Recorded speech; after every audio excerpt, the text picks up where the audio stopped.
Ayan, so samahan niyo lang ako mag-tiki.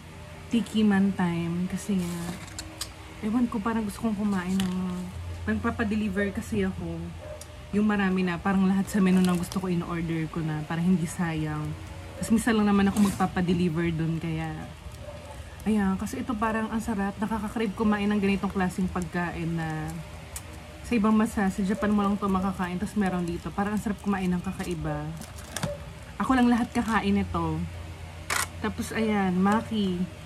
Nakaka-crave din kumain. Kasi alam mo yung pag nagbo-buffet ka, sobrang nakakaumay. Hindi mo siya ma-enjoy. Pero pagka ganito, parang ang sarap kainin kasi...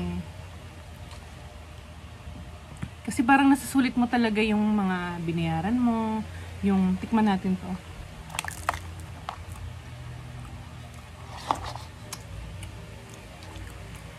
Para siyang ano... Yung sama-samang gulay na parang french fries yung texture nito. Pero nakalagay dito ay kakiyage siya. Kakiyage or kakiyage. Dito pala ako umorder sa Surumaru Odon Tempura sa MOA. It's a Japanese food. Tapos umorder ako nitong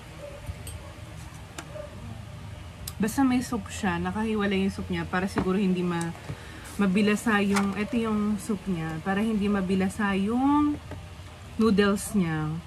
Tapos, syempre, kulang sa akin to. Nabibitin kasi ako pag isa lang in-order ko, tapos nanghinayang ako sa delivery charge. Ang delivery fee niya is 107 pesos. Ito kasi may in-order ako parang fish siya. 70 pesos isa nito. Ewan ko kung kasama niya tong egg. Tapos umorder ako ng katsudon na ulam lang. 90 pesos to. Ito 75. Ito parang 90 din siya. Tapos ito may egg siya na malasado.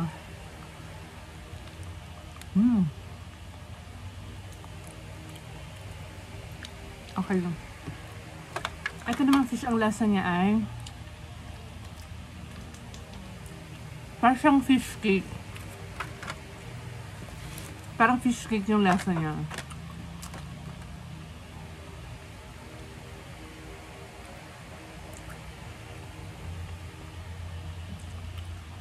Tapos tikman natin tong katsudon ba to? Extra ulam kasi pag kumakain ako, malakas talaga ako sa ulam. Bitin ako pag isang ulam lang. Okay naman, I think 90 pesos lang to, sulit na. Ang dami niya na parang, alam mo kasi gutom ka diba pag nag-order ka, pag nagbabrowse ka. Yung takaw tingin ka lang. Kaya hindi mo siya kayang ubusin. Diba? Pwede yung rice ko, ito na lang yung rice ko sa kanya, o kaya ito. Tapos itong bago pa lumamig. Pwede na natin siyang tikman.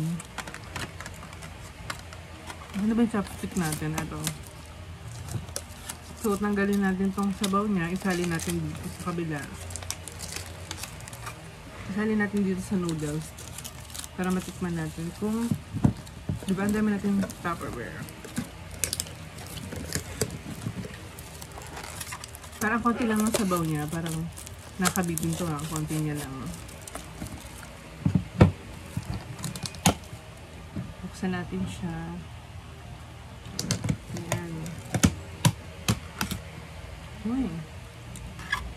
Siyempre, ilagay na natin siya dito. Ito yung pinakamahal eh. 255 to. Tingnan natin. Parang hindi ko bet. Sana pala nag-rice na lang talaga ako. Yung rice na gyudon with rice. Kasi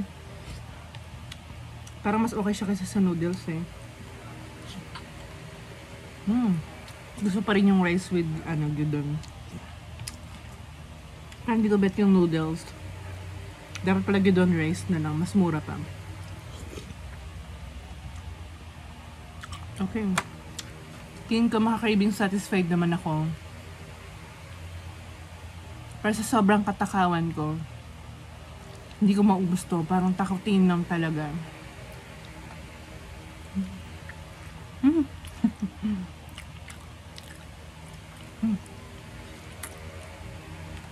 May isa pang egg dito. Pero ito yung gusto ko, beef.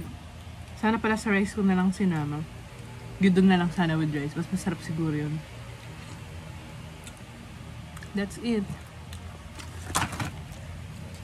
That's it. Ako, tingin tayo. Hanggang mamaya, pwede pa natin mabaon yan. Okay, I'll enjoy this na. Bye!